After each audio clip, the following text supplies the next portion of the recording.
Good morning, everyone, and welcome back to Reddit Aliens. My name is John, and as always, thank you so much for being here. Good topic? Let's do it.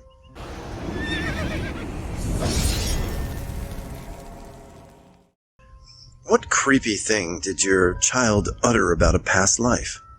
Please remember to like, share, and subscribe. When my daughter was 3 and starting to talk clearer, was talking to someone, and concerned, I walked into the bedroom and no one was there. Initially, I thought it was her playing with her toys. Days later, the same scenario, but this time I asked who she was talking to, and she replied her grandma. I thought she meant my mom, who had recently passed, so I showed a pic of her and asked, "Is this her?" "No, your grandma," was her reply. I found a picture of my grandma, and she, with a big smile, said, "Yes, her." I was shocked, since I don't have pictures of my grandma displayed, and she died in 1991, my daughter born in 2015. Sort of along those lines, I'm 60 years of age, never having biological children, but am the proud grandfather of several wonderful children. I'm the adopted one. My lady and I have been together for 28 years, and her children have children now. One day, my granddaughter, around the age of 4 years old, went to her mother and asked what happened to Papa's babies. There were 2 of them, but they're dead now. It so happened that when I was 13 or 14, my girlfriend at the time got pregnant. There was an abortion. My girlfriend always said they were twins. I never really believed her and never argued the point. I think of this a lot now in my old age. Not a parent, I remember telling my mom when I was about 3 about my royal family.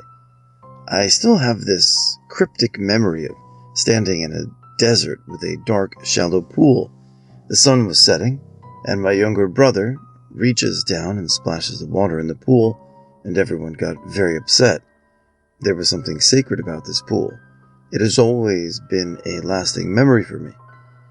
I met someone when I was 16, and we stayed friends, and when we were 18, we talked about reincarnation, and he told me the exact same story, only from the brother's perspective. I had never told him about my memory. It still freaks me out to this day. I was the child in this case. I don't remember any of this, but when I was 4, we traveled to Ireland to visit my dad's grandparents. We were walking through a shopping area when I started yelling about wanting to see the train and ran into a shop. My parents ran in after me as I was going nuts about some train. There was no train. It was a clothing store. The woman working there asked my parents what I was doing, as I was just running around frantically. I finally yelled, "The train!" I had found in the back of the store a framed newspaper clipping from the 1940s at the front window of the shop when it was a toy store, and there was a big model train scene set up. When I was about 4, my family and I were moving house. We went to view this house in a rural village that was right by an airfield that had been very important during World War II, and there were still disabled Anderson shelters in the garden and field behind. Apparently, the minute I saw them, I ran to my mom, clung to her arm and asked, "Are there going to be more bombs?" I got really agitated. Nobody ever spoke about the war. This was in the 90s, and we didn't even have a TV. My mom was really spooked by the whole thing.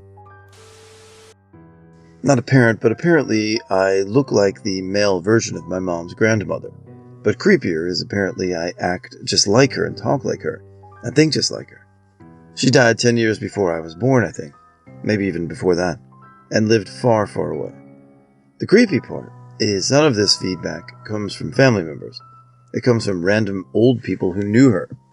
The creepiest example is as a teenager, we went to Disney in Florida and was chatting with an older couple with their grandkids.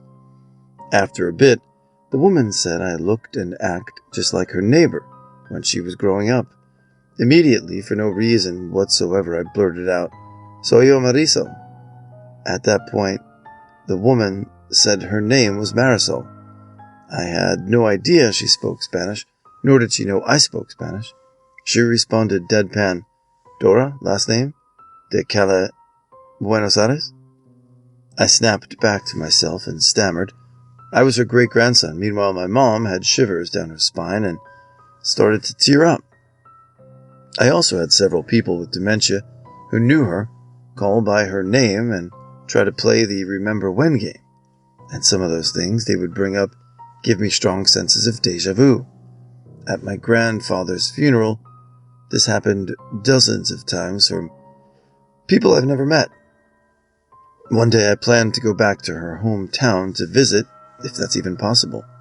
She grew up outside of what was then Grodno, Poland, now Ronda, Belarus, before moving to Buenos Aires during the Holocaust. I know traveling to Belarus isn't very common, and sometimes not easy, but I wonder if I'll have some weird past life vibes being there. Not a mum, but I was a nanny for many years. This is going to be long and I apologize in advance. One of my two little ones, 2 years old, an incredibly smart child, way ahead developmentally in almost every way. He used to like to tell me things while we got him ready for bed. It was almost always these weird stories, which would always start with, when I was an old lady. And they were always very specific little day in the life of type things, which I quickly realized went beyond the life experience and typical vocabulary of a 2-year-old. Over a few months, he kept adding very consistently to the story. He would also sometimes play as this old lady, with a cloth over her head and walking slowly as if his back pained him, grocery shopping or playing with his sister's dolls as if they were his grandchildren was his favorite when he did. He added some specific details like how many children she had, 4 daughters and a son, and how many grandchildren. Her husband had died in his 50s, same age as one of his uncles, from a lung disease. One of her daughters had died in their 30s in a car accident, leaving 2 children who she took in with the help of another daughter. She had a bad back and pain in her feet. One of the daughters would rub her feet to help with the pain.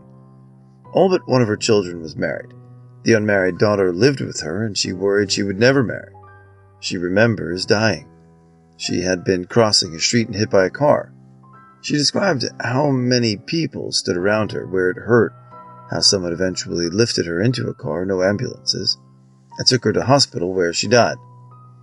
I was not his only nanny, and he was consistent with these stories.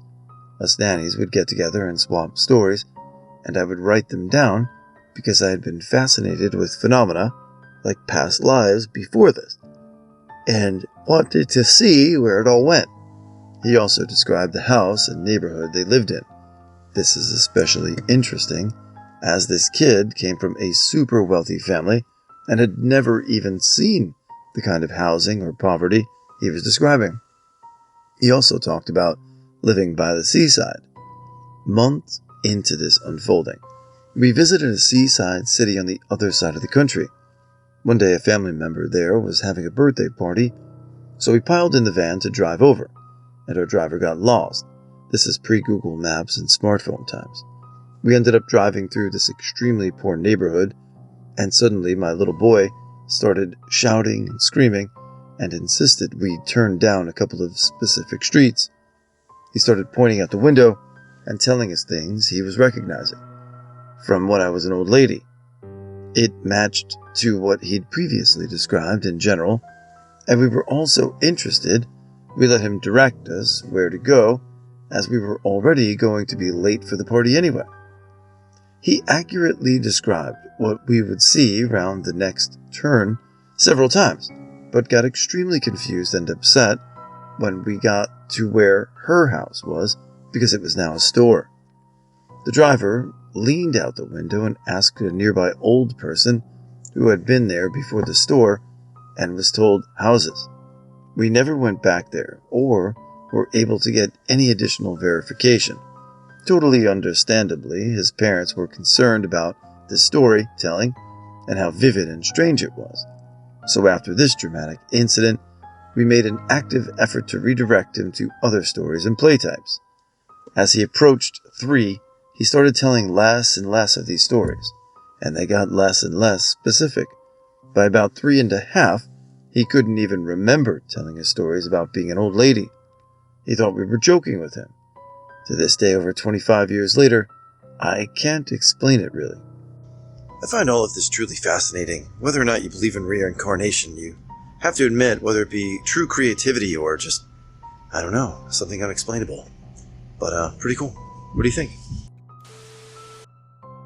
Apparently, you used to have rather frequent bouts of nightmares back when I was 4, and it always began with me screaming the name Sarah, then calling for help loudly, which would wake pretty much everyone in the house up, and ending with me just blubbering out, I'm so sorry, over and over and over again, all the while crying and sobbing. When I would wake up in the morning, I'd have no recollection about any of this. My parents had no idea what caused it, given that they knew no one named Sarah that I had interacted with. We had no TV or anything of the sort. I had begun going to preschool yet, and didn't know how to read beyond a few simple words. Nobody, they did seemed able to stop it either. The whole thing went on for about a good long while, almost a year, until one day it just sort of stopped. Mom apparently tried asking me once about it, and Kid Me said something to the effect of, Sarah doesn't want to see me crying anymore, so I won't. Didn't actually know any of this happened until some years back when I got to talking to my parents about how I always found the name Sarah to be beautiful. Not me, but a friend's little sister. The whole family was out for dinner at a restaurant in a skiing village, which they recently bought a cottage near. My friend's little sister, as soon as they walked in, said, I know this place. My mother and I used to paint here. To which her mother replied, We've never been here before. What do you mean? She replied, No, my mother from before. We used to paint here all the time. The family was obviously a little freaked out, but didn't think much of it, as she was pretty young and they figured just messing around. Later on, though, when talking to the waitress, the little girl again adamantly mentioned how she used to paint there, and the waitress revealed that it in fact was an art studio for many years in the 1900s, but had been converted sometime in the early 2000s into a restaurant. Needless to say, the entire table, waitress included, got goosebumps and were all at a loss for words. When he was 3, my husband decided to treat our son to a flight over to our city in a Cessna. When it was time to get on the plane, our boy climbed into the pilot's seat and was extremely upset when he was told he had to move. He began crying and saying he was sorry. He didn't mean to crash that plane last time, and he said he'd be good this time. My husband managed to calm him by pointing out that his legs were too short for his feet to reach the pedals. Once he got settled in the back seat, he started fussing about not being able to use the radio, so the pilot got him a headset. Just didn't plug it in all the way. Our son then started trying to raise the tower so he could do his radio check and get clearance. At that point, the pilot needed to take a break. He went for a smoke while my husband talked to our son, who told him that he crashed the last plane he flew and a lot of people died. When the pilot got back, they were able to do the flight with no further issues. About a year later, we went to an aeronautics museum when an old Mosquito was being restored. Our son told the curator that he used to fly one of those, so he offered us a tour of the plane. When we got in, our son pointed out several things that were wrong with the plane, which turned out to be correct. Things like the joystick being the wrong sort, etc. The curator told us the plane had previously been modernized and was now being restored to original condition. He also confirmed that the items our son had pointed out were in fact slated to be replaced. Our kid is grown now and doesn't remember ever being a pilot before and has absolutely zero interest in planes. But he does remember just knowing things about airplanes and piloting them. Not me, but some of my grandma's siblings died in a house fire around the 60s or 70s. My mom's sister, around 15 to 25 at the time, was just talking with one of her cousins who was about 5, like 30 years ago, and the 5-year-old was really scared of fire and acted a lot like one of my grandma's sisters, Tony. Then one day, when my aunt reached over to light a candle, the 5-year-old cousin said, "Isn't it funny how last time we were sisters but now we're cousins?" It freaked my aunt right out, apparently. I had a brother pass away from brain cancer. At the time, we had a cat who was a calico and just sort of knew he was battling something. She was really mean to most people, but with him she was gentle. He would grab her paws and she would just let it happen. Well, about 3 years after he passed, my parents had another child, another boy. He was about 3 when he told my parents about the white, brown, and black cat that used to let him grab her paws. She had died about a year before he was born. My family and I were driving through the Kent countryside, and my brother, about 3 at the time, announced, "Mummy, that was the field I died in once." A bayonet went through my tummy. I was 8 and remember wondering what a bayonet was exactly. At the same time, my parents looked at each other and asked him how he knew what bayonets were. He said he didn't know and then became almost embarrassed and shy because of our collective reactions.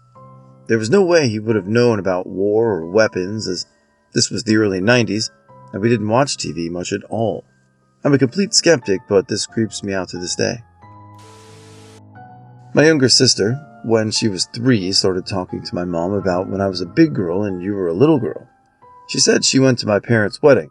She described her old self physically, and my mom says that sounded like my mom's grandmother Grace. My sister also talked about the greenhouse she used to live in at the end of a dirt road, and the fact that her mother, my mom's great-grandmother Matilda, died from a snake bite when they lived there. She described the snake as pretty, and with the full description, my mom thinks she was describing a copperhead. Now, we lived in northern Nebraska, no copperheads, and Matilda died in southeast Oklahoma, Copperhead region. My sister said she killed the snake with a hoe. These discussions always took place at bedtime. One day we were putting in a garden and my dad was sitting down and sharpening the hoe with a file, and my sister told him he was doing it wrong. He told her to show him how to do it.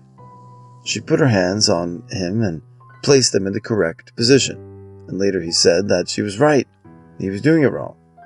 For those of you interested in timelines, this would be in 1980.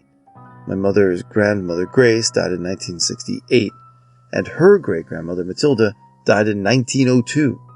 Also, we don't know if snakebite was the cause of death for her great-grandmother Matilda. I was 15 at the time. These little nightly discussions were going on, so I remember them fairly well. She probably told these things on and off for about 6 months, and by 4 she would say, "I'm tired of talking about it." I'm not a great writer, so I hope this is not too confusing. When my brother was 3 back in the 90s, our family was sitting down for dinner and he randomly said, "Dad, remember when I lived in Spain? We're from the UK. And my dad, humoring him, said, "Yeah?" And he continued that he lived in Spain before with his other family, but he died when he was on a fishing trip with his dad, and the last thing he remembers is his dad's hands trying to reach him as he drowned. He also reeled off some Spanish names for his parents, which there was no way he could have known those kinds of names, and he started to sort of mediate in his room from time to time. He eventually stopped talking about it as he got a little older and doesn't remember anything about it anymore. Crazy to hear so many other people having similar experiences. Not so much past life. When my son was about 4, we were driving to daycare. He randomly pipes and says, "Mommy, I had a dream where you were pregnant. We named the baby Dawson, but then he fell off the bed and died." He would give any more information than that. I was super worried out. That evening, I decided to get a couple pregnancy tests, and sure enough, I was pregnant. Went through the next day and never mentioned anything to anyone. But the following day, I woke up with cramps. Ended up going to the hospital and found out I miscarried. Still never said anything to anyone about it. A few days go by and we're driving to daycare, and my son says, "Remember that dream I had about the baby? That's silly because you're pregnant." I was absolutely floored. It was so weird. I don't have kids, but when my brother was a toddler, he said something to my mom about throwing hay in the window for the horses. My grandfather died before his birth and was a farmer. The barn had windows, and he would just throw the hay in the windows for the horses to eat. My mom was really freaked out, but he never said anything else similar again. I used to watch my nephew when he was 3 or 4. One day he was at my house and pointed to a magnet of Arizona. It had a picture of the desert with rock formations. Kid pointed at it and asked where it was. He said he used to live by red rocks like that with his first family, who all had straight dark hair. His is blonde and curly now. And that he had a mom and a dad, and he had a brother, until he went too far into the desert, too close to dark, and got eaten by not dogs, not wolves, but smaller. I said, coyotes? And he kind of mouthed the word and said, oh, that's what you call them. Then he was sad and didn't want to talk about it anymore. So we had lunch, and that was the first and last time he mentioned it.